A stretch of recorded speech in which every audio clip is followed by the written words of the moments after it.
Now, it was Trans Day of Visibility this week, a day to raise awareness of the discrimination faced by trans people across the world. According to a survey by the charity Just Like Us, in the east of England, 60% of teachers say they have at least one pupil who has come out as transgender. That's the highest in the country. And 1 in 5 teachers in the east say they would like more guidance on how to support transgender pupils. That's also the highest in the country. Sean Peel has been to an award-winning school in Malden, which is leading the way.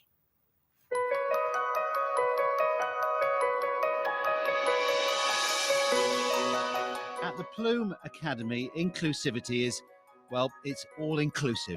Tolerance and the spirit of live and let live is in the walls of this 50-year-old school in Essex.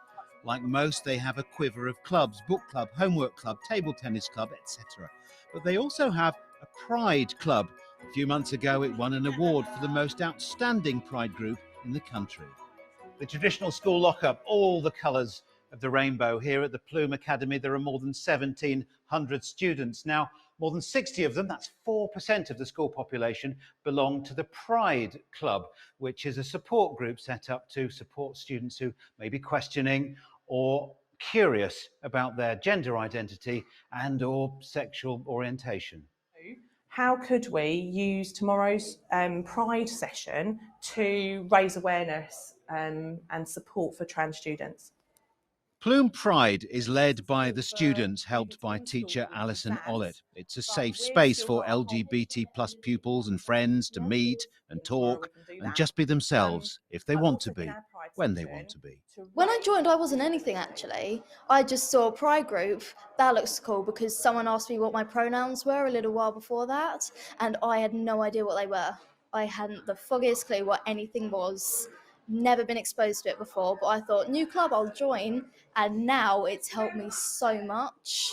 It's just so amazing.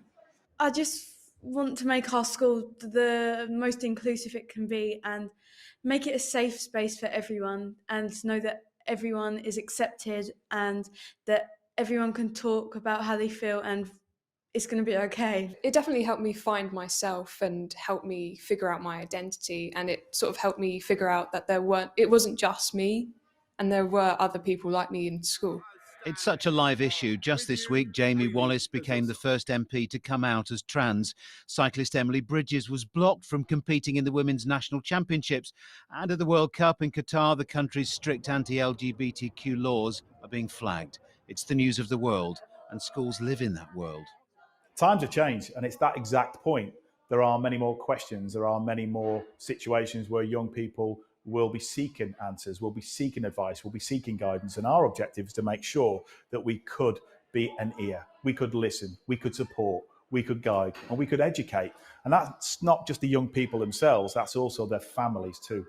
We're really open about what we offer here at Plume Academy. So Pride is advertised as part of one of our clubs that we offer with parents.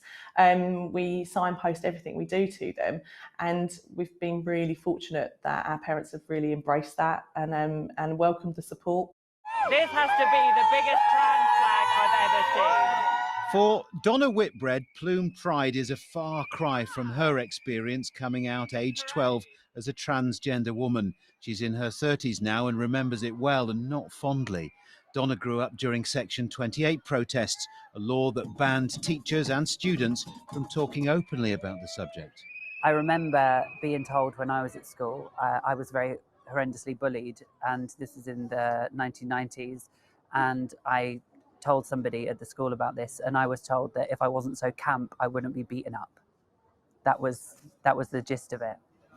That was nice of them, wasn't it? Yeah, it was lovely of them, yeah. I mean, now I'm an out proud trans woman, but back in the day, I didn't know who I was. I had nothing to go on. It was illegal for anyone to even help me with that. So I just had to basically try my best on my own. And luckily, I wasn't one of the ones that killed themselves. What Donna would have given to have something like Plume Pride when she was at school, a place with no gender stereotypes, and a flag outside that says diversity is not only acknowledged, but celebrated. What an amazing school, and some really great kids there as well. Isaac, let me introduce you. Let me say hello to you. You're 22. You are originally from Northampton, and just tell us your story. Yeah, so hi and thanks for having me. I'm a trans man. I went to a girls' school actually, and I didn't mind the school itself, but I wasn't really able to express myself while I was there. So I suffered a lot from quite serious depression, and I was also scared of the fallout if I was to come out as trans. Am I going to be kicked out of school? Are my family going to find out? But several years on, I have, of course, transitioned, and I volunteer for the charity Just Like Us now, who commissioned that study that you just saw, and I get to provide the education that I wish that I had had while I was at school about growing up LGBT+. You must have been really heartened to hear what's going on at the Plume School and those voices there. Absolutely. I definitely did not have any form of LGBT plus education when I was at school. It took me a long time to even know what the word transgender meant. And if you don't have the vocabulary to describe a feeling, you can't really do it. So I was just left not really knowing what was wrong with me, only to later find out there's nothing wrong with me. This is just who I am. As Sean said in his report, he hit the headline the issue has in many different ways. And actually, only this week, we've had the news that the government has pledged to ban so-called conversion therapy for gay or bisexual people in England and Wales, but not for transgender people. Now, what's your take on that? It's incredibly frustrating because I think it demonstrates a fundamental lack of understanding about the nature of trans identity. It is to imply that being gay is something that is recognized as unchangeable and an innate part of who you are, but it's as if being trans is a choice that you make or a series of choices that you can somehow be talked out of. Seems to suggest that we're misguided in some way or that we need someone to tell us off. And of course, conversion therapy is in itself widely known to be very traumatic and highly ineffective. So it's incredibly frustrating to see this viewpoint of trans people played out once again in this context. Well, let me put that to Chloe Smith. You can hear the frustration there from Isaac with this latest government decision.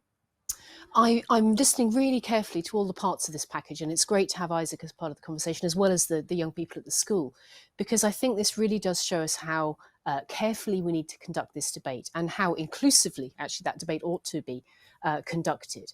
As a lawmaker, I've got to look at this extremely carefully, and I think in the case of this bill in particular, we'll be able to see the full scope of it and look at the details of it when it's brought forward shortly after the Queen's speech in May.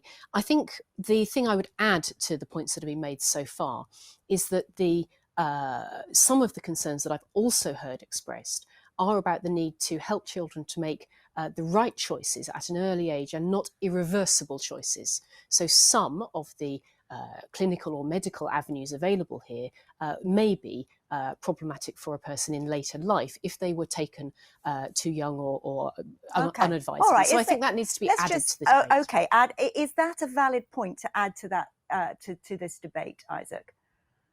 I would say that it's if anything, somewhat irrelevant to what we're discussing, because when we're talking about trans kids, in particular the trans pupils who would form part of these statistics, over 6,000 teachers were surveyed in this study, and it was found that 9 in 10 secondary school teachers had said they'd had a pupil who had come out as trans. 1 in 4 primary school teachers. That is quite a significant statistic. And this is not to say that all of those kids are medically transitioning, and that is not something that Just Like Us, there is no pushing one way or the other. Let's be clear about that. We are talking about supporting a child's emotional well-being, emotional growth, and supporting them becoming an adult who is able to make their own decisions at that point. We are mainly just talking about social support. So I think to take it to an avenue of medical transition is something that is jumping the gun a bit. Okay, and Chloe is nodding in the studio here. Stephen Robinson, it was interesting, wasn't it? We had that student in Sean's report talking about pronouns and admitting, she hadn't even thought about that, and she had no idea about them. And is it part of the problem here about people using the right language and people being scared or worried if they don't use the right language and then not talking about it at all, which is surely not a good thing? Well, I think we all know that teenagers are all teenagers are are often struggling with education issues, social issues, and schools need to support children through these difficult times. Every child should feel safe and supported at school, but we know that being a trans teenager can be very difficult, with rates of bullying and self-harm far too high. We saw the fantastic job that the teachers at Plume School are doing. Teachers do a brilliant job, but they need better guidance on how to support pupils who are going through what can be a very difficult experience. Okay, and Isaac, let me just finish with you. Do you feel optimistic about your future and the future of the young people that you're working with? I do.